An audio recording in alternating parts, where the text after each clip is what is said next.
This podcast brought to you by Ring. With Ring cameras, you can check on your pets to catch them in the act. Izzy, drop that. Or just keep them company. Aw, I'll be home soon. Make sure they're okay while you're away. With Ring. Learn more at ring.com/pets. Welcome, folks, to Black Marriage Therapy. I'm your host, Junior Smith. I'm here joined with Rex. He is my guest here. We're talking to you today about personal development and 3 specific areas men can grow in, right, to grow themselves and grow the relationship.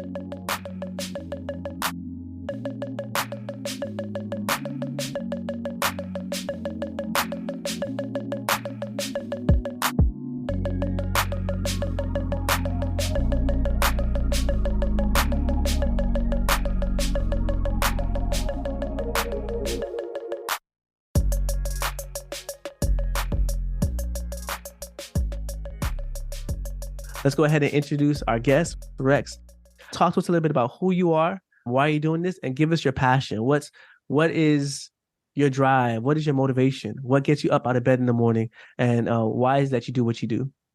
Absolutely, man. Thank you once again for allowing me to be here. You guys have an amazing podcast.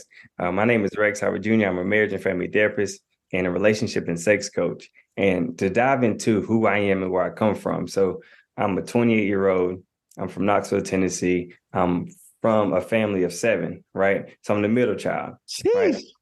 Real big family. But I grew up in a very dysfunctional family. I grew up in a family, a broken home. My parents were divorced by the time I was in elementary school. I saw them have multiple partners on both ends. I grew up around a lot of drug addicts. I have alcoholism in my family. I have sex addiction in my family. I remember very vividly having conversations with my uncle on the porch as he used to smoke crack, right? And sitting there just having these conversations and trying to see like what makes people do what they do, right? And I saw these dysfunctions around me. There were drug dealers on the corners, and there was also drug dealers in my house, right? So I grew up in an environment that not many people make it out of, right? But I knew that God put something in me, and He wanted me to be something much greater, right? So with that being the case, I'm passionate about pouring into individuals. I'm passionate about helping people become the best versions of themselves. That's what I do. That's what I'm here for, and I'm excited to talk to the guys today. Excellent.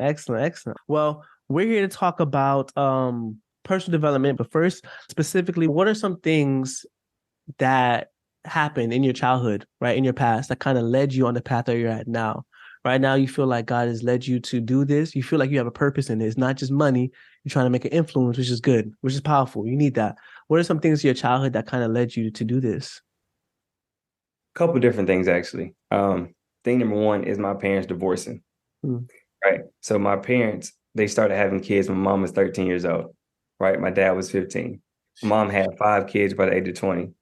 I felt like they were kids raising kids, trying to teach us what they were never taught. Yeah. But it's hard to try to teach when you didn't have the guidance. It's hard to try to teach when they packed up from Tuskegee in Alabama and moved to Knoxville, Tennessee by themselves. Wow. So now you have these teenagers trying to raise kids and trying to work and trying to provide, but they don't have any guidance. So they're figuring things out. They still have anger issues. They still have things that they didn't deal with from their childhood that they're still trying to deal with. So now here they are trying to teach kids how to grow up and be adults. They were never taught how to be an adult, right? So when they got married, I had the honor to be the ring bearer, right? I remember seeing the pictures of me walking down the aisle and handing them this ring and not really understanding what marriage was. But at the same time, it was such a powerful and important moment for me that I just knew that this was something that was going to last forever. But on the backside of that, I saw my parents fight. I saw my parents fuss. I'm talking about mental, physical, and emotional abuse on a consistent basis. And that right there really did something in me. It made me feel a type of way about relationships. And it made it hard for me to learn how to navigate through relationships because I didn't have the guidance, right? I saw when somebody came to them and said, or my dad or my mom came to each other with a problem, they matched each other's energy. It was never a soft startup. It was always very harsh. So nothing ever got done. It was either this is my way or you can leave. Kicked out. And I remember the night that led to my parents' divorce, it was a big game night that they were having with their friends in the neighborhood, and the kids were all playing with each other. And the night was getting closer to an end, and I heard my parents arguing on the porch. And then my parents came in the house fighting. And then they went into the bathroom. They continued to fight. And I remember being as a kid, me and my siblings banging on the door, like, stop, stop, stop, stop, stop. And when my mom finally came out, she said, say bye to your daddy, because this is his last night here. And I remember as a kid going into the bathroom with the rest of my siblings and my dad crying. And my dad's like, I'm sorry, y'all, I just can't do this no more. Me and mom, it's not going to work out. And being in elementary school, it's like, what does that even mean? Right? What does that mean? This isn't going to work out. He's like, well, I'm going to be moving out. This is my last night here. So Wow. me, that was very detrimental because, as a young man, young boy, you need your father. Yeah. And even your daughters need your father, and you need to see a happy union. And the fact that we couldn't see that, it really broke the family apart. Right. Wow. I have a similar story to share with you, just like that. I'm glad you mentioned that. Thank you for being, transparent with that. But yeah, I grew up with my mother and my father up until age 13. We ran away from my father. He was abusive, like you said, physical, emotional, all that stuff, spiritual. And he was a drunk. And so he drank I think it was like a 12 pack of beer a day. Like his piss was golden yellow, and he was a diabetic type 2. So, I felt like somewhere in his life, he felt like he had lost. And so he just kept losing. Right. And he had people in front of him who loved him. My mom stayed by him. I tried to love him. My sister tried to love him, but he couldn't see any of that. Right. He already made up in his mind what was going on. And I remember in elementary school, my dad and my mom, they were arguing in the living room. And I remember him picking up stuff, throwing stuff at her, glass breaking everywhere. And I remember being in my bedroom. And then I remember my mom coming in to the bed after the argument, talking to me, telling me everything's going to be okay, basically lying to me, And I remember making the decision like, yo, marriage is not it. Like two people being together, it just cannot work. It cannot function. And of course, like I said, it ended in divorce. And my parents split ways. We ran away. We had to fill these holes, myself and my sister, as we grow up. And a lot of men, as I speak to them, they're having some kind of trauma, they're having some kind of experience, they're having a lack of role models, like you said, or negative role models. Then they're getting married, finding somebody that they love, and then building from zero. They're building from negative. They got no tools in a bag. They got no role models to speak of. And so I'm on a mission to save marriages, bro. I think marriages can be healthy. I think a spouse can be married to somebody and they can help heal each other of the past trauma.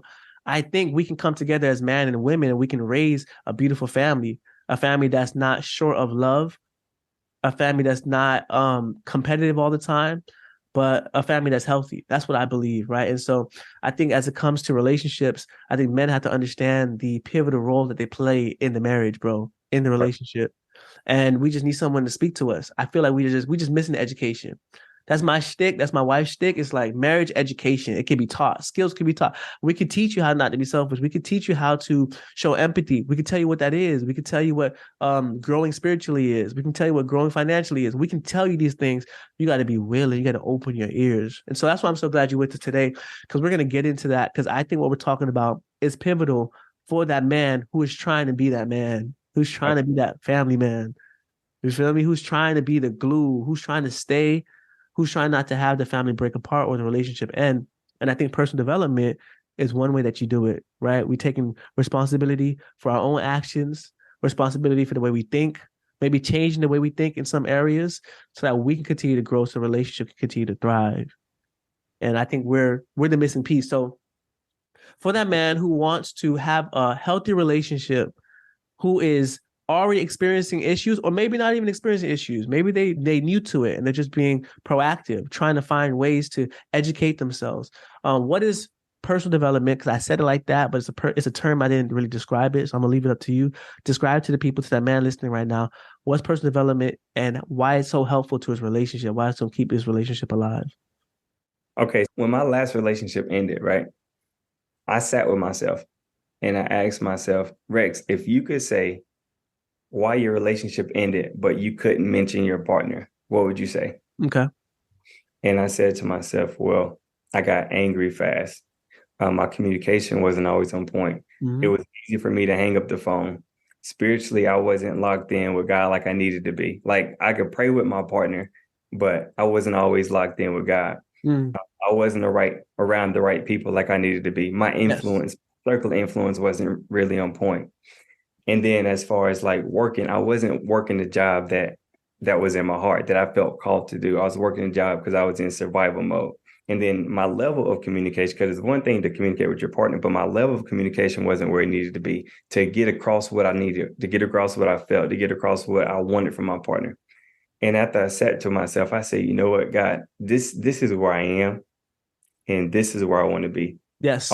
I want to become something better. I want to become the person that has the capacity to be patient and to sit and listen to my partner and not feel defensive and not feel like I have to defend myself. Defend yourself. Go back and forth, right? Yeah. I want to become a person that's not addicted to sex or to pleasure or to pleasing my flesh. I want to become a person that is soft and loving to my wife and to the person I need to be with. So to go back and answer your question, what is personal development? Personal development is that. It's stepping into the person that God has created you to be. It's doing the work to become a better communicator, to become emotionally intelligent, to work on your finances so you're able to protect and to provide and to offer things that you were never offered, right? Yeah. That's what personal development is for me. I love that. Thank you for sharing that story.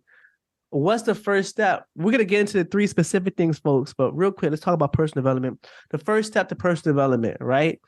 What's that first step for that guy who's like, man, I want to grow myself? What's the first thing you got to do? Is realize where you are. Come on. Say it again. It's realizing where you are and being real with yourself, right? Looking in the mirror and saying, no, this is where I am. Yeah. I don't have all the answers. I'm not where I want to be. I'm not making the money I want to make. I don't have success in relationships like I want to have success in relationships. My friend group isn't like I needed to be. Like it's realizing where you currently are and who you currently are and where you want to go. That's the first step. Once you figure out where you're going to go, now it's like, okay, who do I need to be around to get there? What do I need to read to get there? Yeah, education. What group do I need to be in? And then in the process of me developing, I said to myself, I want to be around a group of men that's been in my shoes. So what I did was I was at work. I was a server working at a restaurant. And I was serving this group of 4. It was older men that's like 55 years and up. When I told them, they was like, how are you doing today, Rex? I was like, I'm blessed. They was like, oh man, you're blessed. You go to church? I was like, yes, sir. I was like, what church do you go to? I was like, well, I'm kind of dating around right now, trying to figure out what's right for me. And they say, well, we go to a church. And I said, well, I kind of have a church that I'm looking at, but I do need a Bible study group. They're like, well, we have an all men's Bible study group and we meet every Sunday night. I said, I'm coming. Hey. No questions asked. I'm coming. So they was like, are you sure? I was like, yeah. I said, I'll take your number, give me the directions, and I'm there this Sunday. So I'll come, and this is a group of 10 men, white men at that. White men? White men, because I'm in the area. Okay. The area I live in, it's like me too. Yeah. So everybody's 50 and up. They don't text. They don't send text messages. They communicate via email, right? So wait, so if it was supposed to be a text message, they'll email each other? Yeah, it was. So yeah, you know how normal, like we younger people generation, we communicate via text. Yeah. Or group me. No, for them, all communications via email.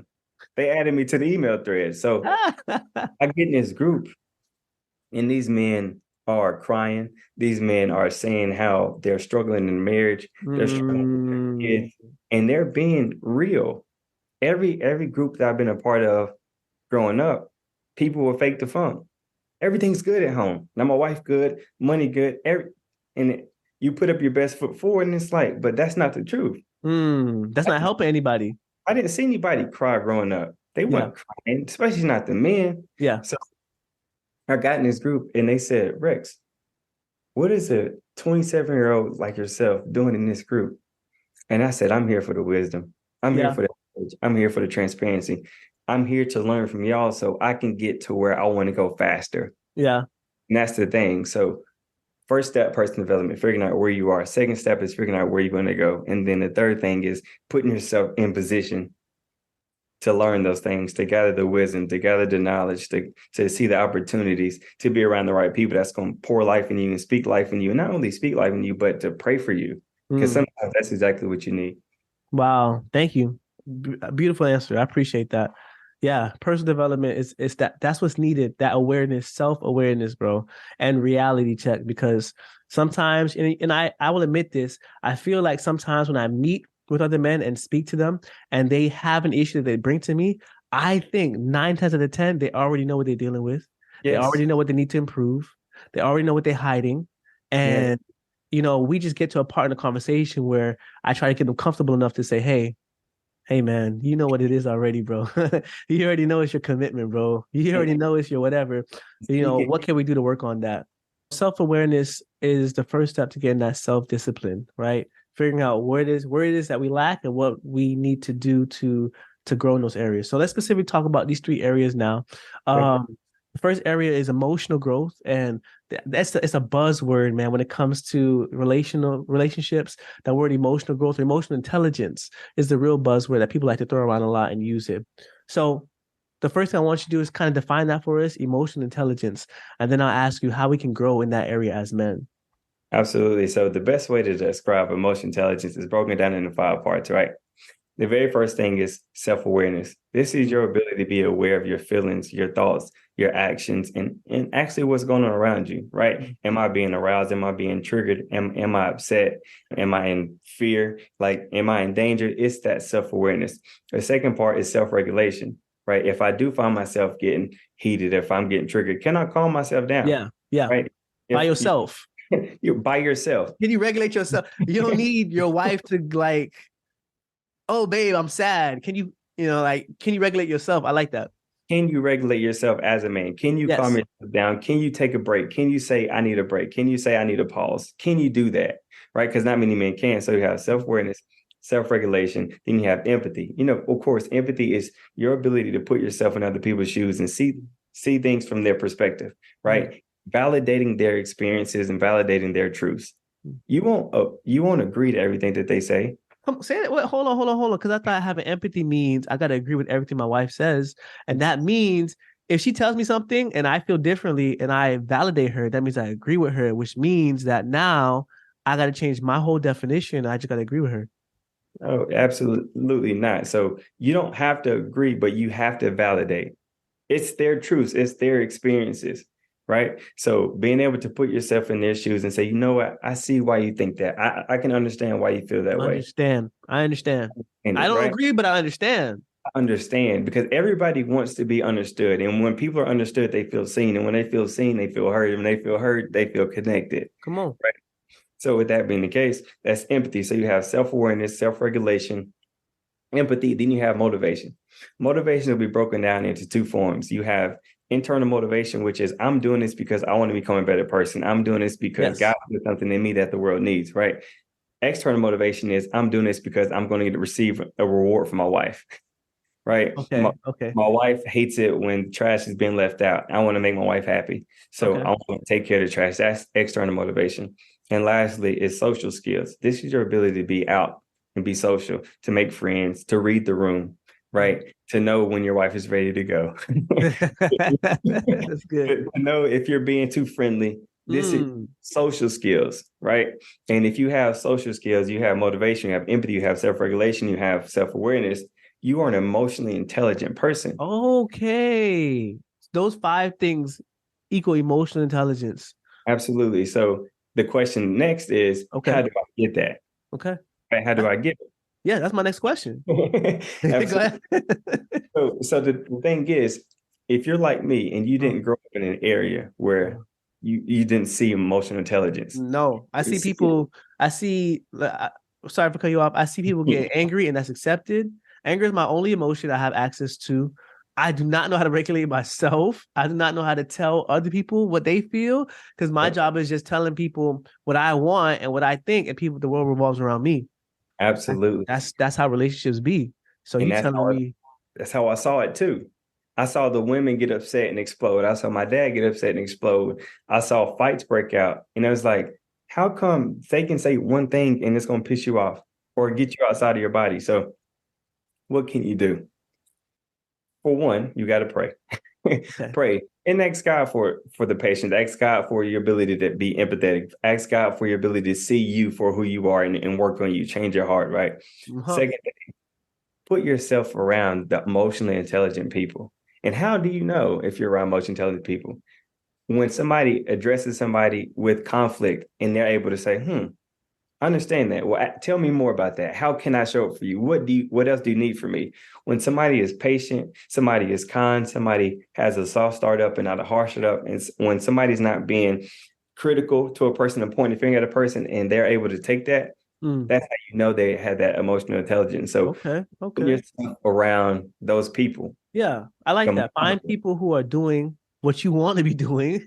Yes. I really like the example you gave of how somebody could actually be critiquing somebody and the other person don't get offended. Like, how do you learn to share something, right? And that's important. Like, for example, with your wife, you said we're not supposed to always agree, right? But you talked about doing it in a soft way. So you've learned the skill to explain to your wife, hey, I don't really appreciate when you do this and this and this. And your wife does not walk away offended. She's like, thank you. I appreciate it. I mean, she don't have to agree, but at least she understands where you're coming from. That's a skill. And you can tell when people are putting in the work, you can tell the men who've been putting in work to grow themselves in emotional intelligence because they depict the skills. Absolutely. Okay. I like that. All right. So now we've already made a decision to become emotionally intelligent, and you've told us what that means. Thank you for the definition. And you told us how we can put ourselves with other people.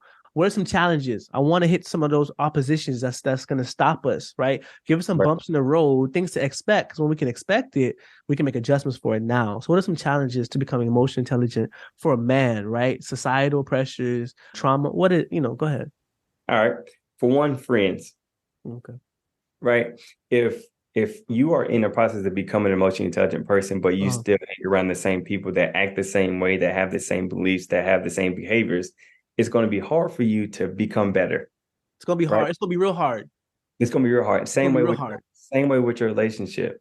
If you are in a relationship with a woman that's not emotionally intelligent, that can't control her temper, that can't control her hands, and she just physically and emotionally abusive, right? You're going to find yourself triggered. So being around friends that aren't emotionally intelligent, that aren't growing, being around your partner that's in that same boat, that's not growing. And then also that fight against your flesh is the biggest thing. It's easy for me to react when the way I want to react, the way I used to react, right? So, but it's hard to walk away. And it's hard to do the new thing. You're telling us to do a new thing, bro. You're telling us don't do this thing that you used to, don't react the same way. That's easier said than done. You're telling me to practice, basically. Not only read the books, but put it into action. And so whenever I have an opportunity here, like, here's another opportunity to choose to walk away. Here's an opportunity to be vulnerable. Here's an opportunity to pay attention to the signs, the body language of my wife and try to figure out what's going on. Here's an opportunity to put myself in their shoes. I don't understand why they're talking like that, but I don't agree with it. Let me try to understand. These opportunities come up and we have to take them. Because if we let these opportunities slide by, we just got a whole bunch of head knowledge. We're not going to get there. We're not going to be better people.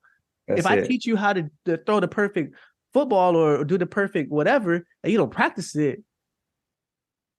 That's it. Perfect example. One thing I had to learn with my lady, right? She is very kind. She's very soft and she's very peaceful. I'm not used to that. Okay. I'm not used to that at all. And a lot of things that used to trigger me in past relationships are text messages like, hey, I need to talk. Or hey, there's someone automatic trigger, baby. I used to, let me tell you a little secret. Don't do this, but I used to text them back, yes, we do. And now we both stressed. It's not just me. We both stressed.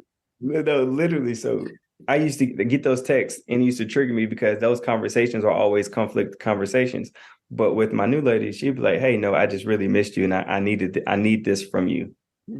And I've noticed in my body, self-awareness, I'm starting to get dysregulated. I'm starting to feel like I got to defend myself, but I have been doing this. But no, I had to take a step back. No, this is what she said that she's been needing. She came to me soft. She came to me peaceful. She didn't come to me rude. She wasn't pointing any fingers. She was telling me that a need that she needed that I wasn't fulfilling, that I did before, that I just wasn't doing in the moment. Come on. And it allowed for me to take a step back and say, Rex, you said you wanted something better, right? You said you wanted to grow and develop, right? God ain't gonna never put something in you, put something in front of you that's going to help you grow. That ain't gonna challenge you. But I don't like being challenged, Rex. I don't want to be challenged, Rex. I don't And want to. that's I want to be comfortable, Rex. and that's the biggest barrier. If you can be comfortable where you at, but if you want to step into a different room, you want to get into a better relationship, you want to get into a better marriage, you want to become the best father, you're going to be challenged. But on the other side of that challenge is growth. On the other side of that challenge is you becoming. On the other side of that challenge is you stepping into the man that God really created you to be. So it's so much wisdom and experience on that. I appreciate that. Thank you for answering that question. Emotional intelligence, you broke it down, gave us the 5 things, told us what to look for, told us some of the opposition we come up against, right? Ourselves, our friends. And honestly, I've come up against all of that you've mentioned, right? Myself, my friend group, I had to get a whole new friend group, just letting you know. For that man listening, like trying to figure out how much work you got to put in, like how deep does this thing go?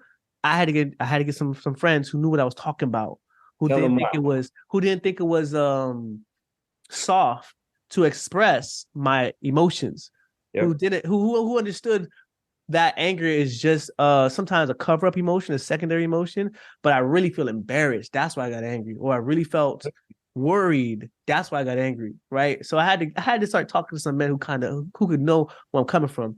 So thank you for answering that question about emotional intelligence. Second one we mentioned is spiritual growth.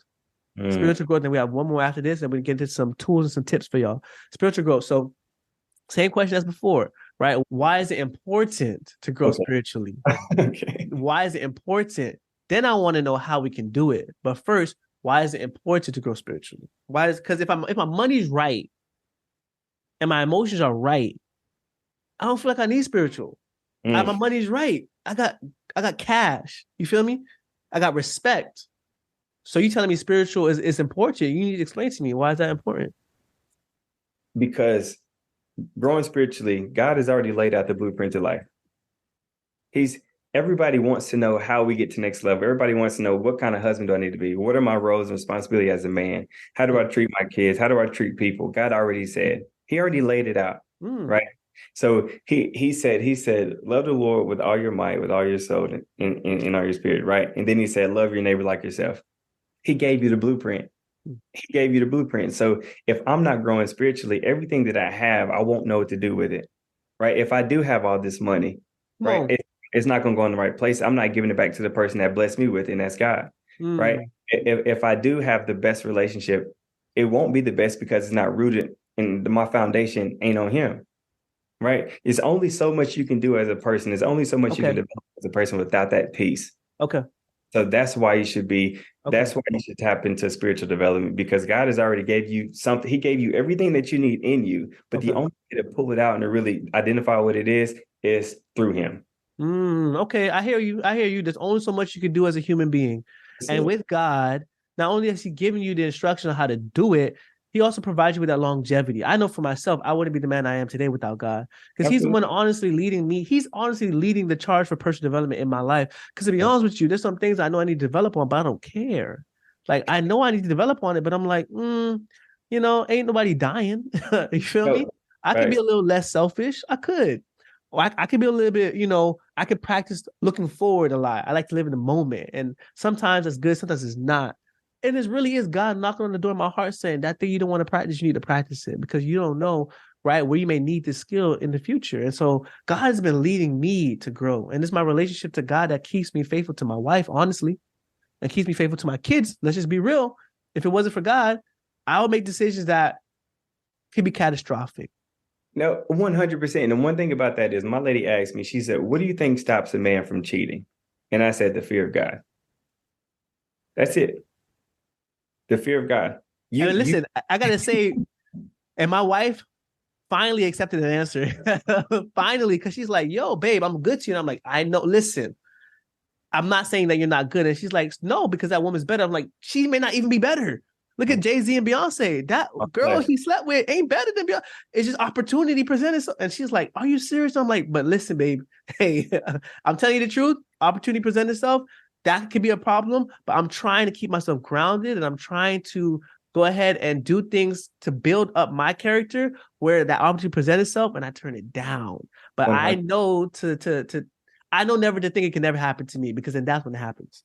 Absolutely. It says in the Bible, he says, there's no temptations ever overtaking a man what's common to mankind. but God is faithful. And he will never allow you to be tempted more than what you can bear. But if you are tempted, he'll always provide you a way out.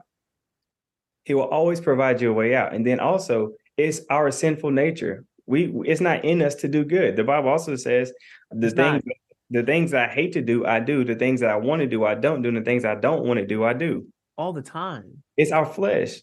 So if I'm not connected to God, I won't have that conviction in me that says I shouldn't be cheating. I won't have that conviction in me that says my wife may find out. I won't have that conviction in me that says I need to take care of the thing that God blessed me with. I won't have the conviction to tell me if you get caught, you're going to ruin your life and you're going to get your kids taken away from you. And all the money and things that you built, you're going to have half of that taken away from you. You don't have that conviction. Somebody. So if I'm connected to God, I'm going to have that conviction, and I'm going to treat my woman, I'm going to treat my family like God handed them to me himself. Yeah, bro, I came clean to my wife. How about that? How about I figured out how to be selfish in a relationship and get what I want without giving. And the God made me come clean to my wife. Whereas I think I would have gotten away with it if it wasn't for you pesky kids. Like, I would have been free. Right. And the level of conviction that fell upon me was like, I need to go bring this to my wife. And I need to let her know about it and put myself in jail. And trust me, without God, I ain't doing that. Yeah. No, you're not. And I'm getting away. I'm burying the bodies. You feel me? Yep. That's what I'm doing. Well, listen, tell me how to do it. I'm fully convinced that I need to grow spiritually, even if I have the money and I have the emotional skills. But can you explain to me, the how? That's the hardest part. Absolutely. My answer is going to be the same for a lot of these sections. That's fine. The how to grow spiritually. A lot of times, the first answer say start reading the Bible. But then for the first time Bible readers, they say, well, where do I start? Well, there's certain areas. You can start at the beginning, you can start in the middle, you can start if God puts something in your heart. But if you don't know where to start, I would always tell people, first of all, find you a church home, a good church home, and get invested in the church. Don't be the person that just goes to church on Sunday, you take notes and you leave, and there is nothing else you're going to do. Yeah. By being invested, I mean, join the church. Not only join your church, see if they have any men's groups, any young men's Bible study groups, all men's Bible study groups, or just general. Get involved with the church and put yourself around these men. Put yourself around married men that are engulfed in the Bible, right? That love the Lord so much. And that's the reason why they're able to love their wife the way they do. Put yourself around married women that respect their husband so much and are pouring into the husband so much that they want to pour into you and make sure that you're around the right people as well. Mm-hmm. So get around the right people, get in the right rooms. And if you're not ready to necessarily go to church yet, then I would say personal development and spiritual development sermons and podcasts, right? So for example, I follow a guy named Myron Golden, very, very uber successful type of guy. And his whole platform is to spread the gospel. That's his whole platform. He spreads the gospel. He talks about how God wants you to be successful, how God hates poverty, how God hates sin, how God hates all these different things, and what you need to do to step into that person. That's Myron Golden. Mm. And then the second one, if you don't know that, Eric Thomas is the hip hop preacher. The hip hop preacher. So him and his guys on his platform, Secret to Success podcast, they mention God in every single thing that they do, right? And they honor their wives and everything that they do. Come on. So if you put yourself around men that respect their wives, that men that love the Lord, if you put yourself in the church that's spreading the right gospel, right, and that has opportunities for you to be involved, and then you put yourself around the right people outside of church and outside these podcasts, that's on that same path, right? They may not be in the position that you want to be in, but they're in the area of growth, right? So, for example, what I did with some of my guys, I said, listen, I said, I just finished a 12-week discipleship program with a guy at church. But based off what I did with him, I want to do that with y'all. So every Saturday morning, before the day gets started at 8 a.m., I want to do an hour Bible study. And I just literally want to go over every single thing that I went over during discipleship. And they said, okay, cool. So during this time, these men aren't where I am spiritually, but that's their goal. And because I'm held accountable from them, I'm going to make on top of my stuff. I can't give you and I can't pour into you if I'm not being poured into myself, if I'm not spending time with God. So those are the three areas. Get to church, join the church, get involved with the church, listen to things, spiritual podcasts or YouTube channels. Myron Golden, Eric Thomas, my top two I'll go to, or TD Jakes, Bishop TD Jakes. And then lastly, get yourself around some friends that are in alignment with that and are wanting to step into their best self spiritually, because if you have all of that covering you, man, you're gonna be blessed. Amen. Amen. Thank you for answering that question, bro. Thank you for explaining the importance of spirituality, right? We can only take ourselves so far as human beings. God has a plan for us and he provides longevity. And we expressed our vulnerability that God challenged us to be better men. So, Yep. I'm answering him. You feel me? I got a boss. His name is God. You know what I mean? It's not me leading this relationship. It really isn't. You feel me? So, he called me to expose myself. So he's always checking me. He's my check. He's my check. So you talked about blessing. Let's get to the last part. This is the part everybody want to talk about: finances, financial freedom.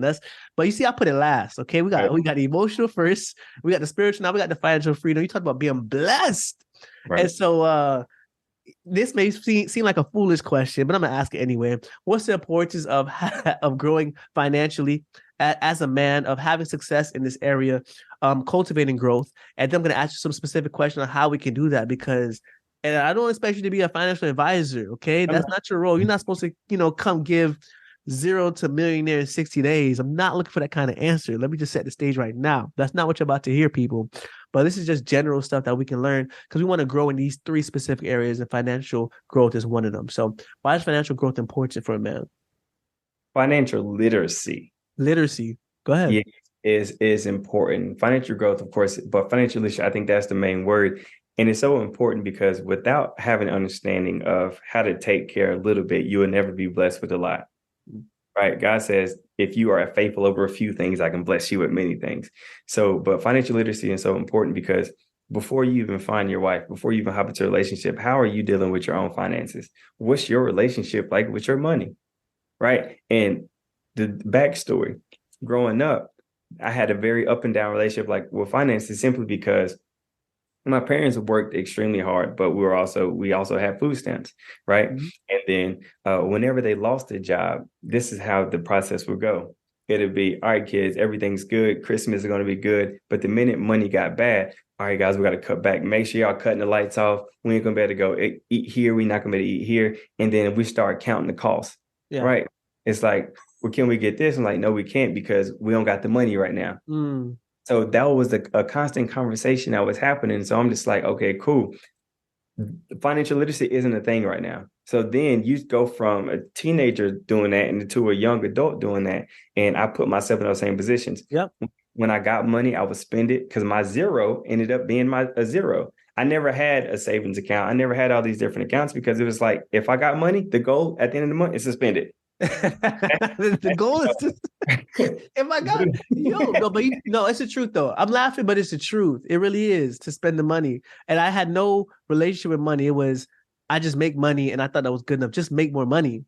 Just make more money. But if you make more money, you don't have any financial literacy. You don't know what you're going to put your money into, invest your money into, and save your money. If your money doesn't have a destination, it's going to leave your pocket as soon as you get it, right? So every time I got a good paycheck and I got a new job, I'm spending money. I can get new things. I got a car. I want a good couch. I want a good bed. I'm buying new furniture, right?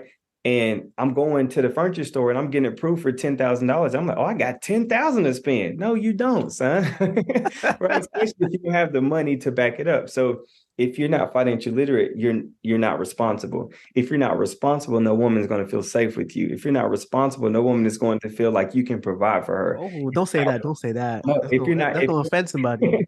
If you're not responsible, then your wife is going to be stuck. Like, can we make this happen? Can we do this? If you're not responsible, God won't bless you with the things you need to be blessed with. So so financial literacy comes with responsibility, and responsibility comes with safety. And if you want a wife, if you want kids, if you want people to trust you, you're going to need those things. And then also financial literacy, especially if you're connected spiritually, comes with tithing and giving back and stewarding. Like I said, faithful over a few things. If you be faithful with a few things, God can bless you with a lot. But if you can't keep 100, He ain't gonna give you 1,000. Hey. Okay, I love your answer. My plan was get money, and then after I get money, I'm gonna get money. And I was thinking that's okay because I have the stamina to do it. I'm gonna work hard. But you're telling me that money's tied to responsibility, not just hard work. Absolutely. You're telling me that money's tied to safety for your family members. And so it really is important to educate ourselves in these areas that we're not really educated in. We may not want to get into like the big, heavy things, stocks and bonds. Some of this stuff is a little scary, I will admit. but that doesn't exclude you from the responsibility that you have to manage your money well. And like the last that you mentioned, which I think is super important, and I've been a witness to, is that when you learn to manage your money, you get more money, bro. Either the money stretches longer or you have better control over it, so it never leaves your hand.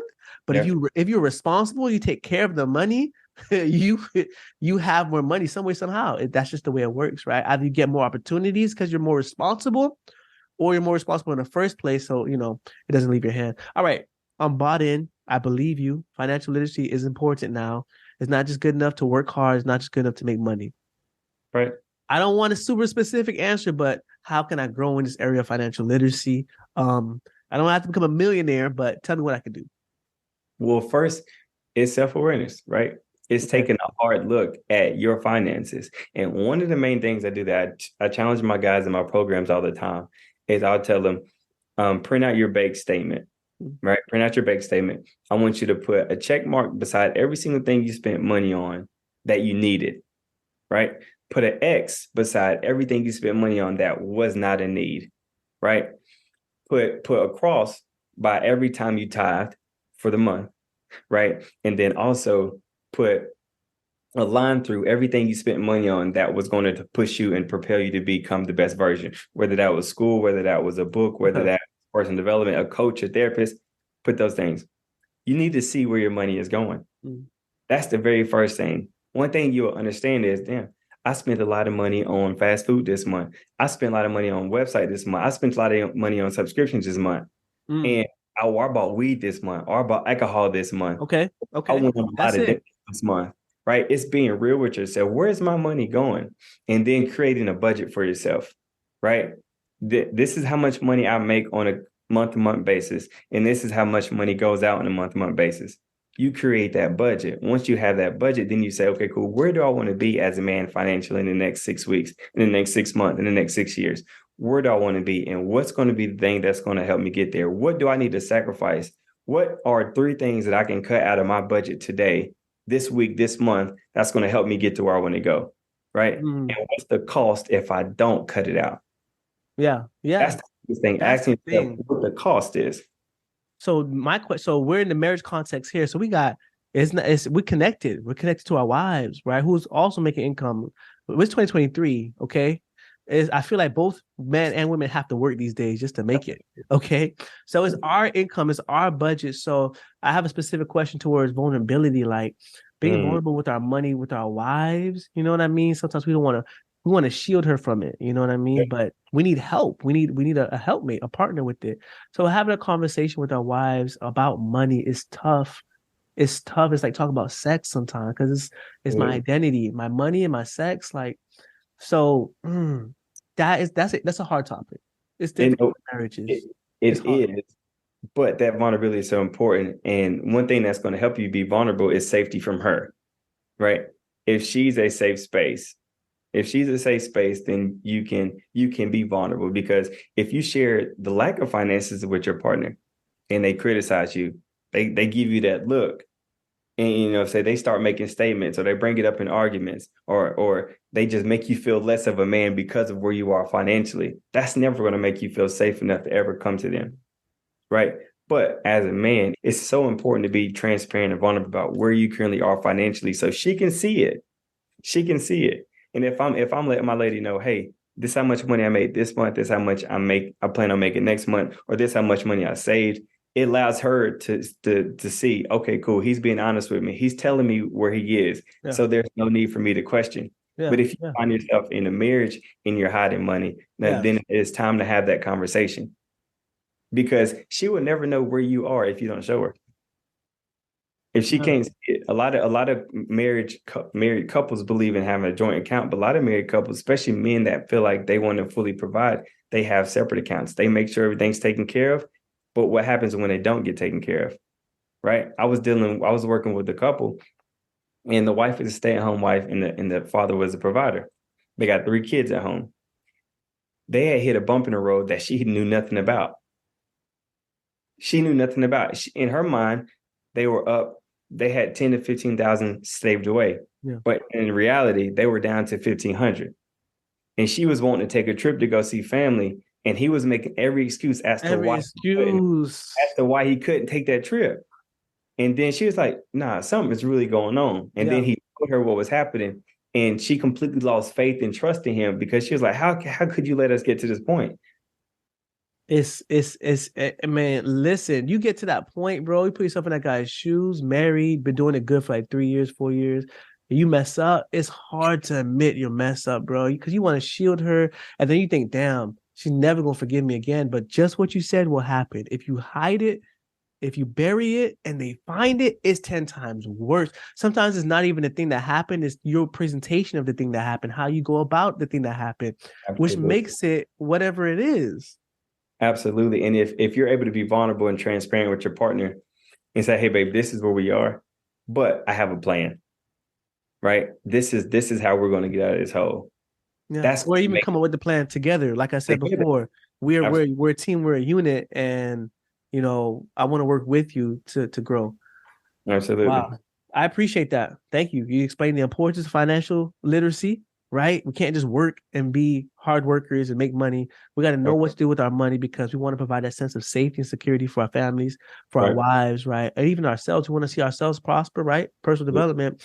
We got to educate. We got to invest in ourselves. Okay, well, listen, now is the time of the podcast we give those tools and those tips. You've been dropping these tools throughout the whole podcast. I was going to tell you to hold on to them, but you're just so free with the tools. Right, absolutely. But we have this section now where let's speak to the guy who's fully convinced. He's like, I want to grow, you know, in my personal development. I want to grow spiritually. I want to grow emotionally, financial literacy. I want all those things. I want to show up as a better version of myself, not pretending, not putting it on, but just really being me. Like, I'm really better now. Like, I'm authentic about this. And my wife can see it, my kids can see it, and my family can prosper. So what are some tools or some tips? What are some things that we can do? We can give these men who are listening now advice on growing in these areas. Okay, fellas, if you are this person that he named, right, one of the first things that you can do is to get yourself a mentor, right? Get yourself a mentor, but be specific and intentional about these mentors, right? A mentor that can pour into you spiritually. And perfect example of that is I have 2 spiritual mentors, right? One sends me 6 Bible verses every single morning. She's been doing that for the last 2 years. Wow. 6 Bible verses. And her and her husband, they say, hey, Rex, we would love to meet with you. Can you come meet us after church? We'll go get some lunch. And they're always checking in, they're praying, right? My other spiritual mentor, she sends me actual books. And if she can't send me books, she sends me emails. Hey, Rex, I found this article on this. I found this article on this. I feel like God told me to tell you this. So she sends me these things. So find you a spiritual mentor so you can say, hey, I'm dealing with this. I'm struggling with this. Me and my lady aren't in the best place. I need you to pray for me. I need some guidance. I need some wisdom. Spiritual mentor. Right? I like that mentorship. Second thing, get you a coach or a therapist. Right? That's going to help you work through what you are.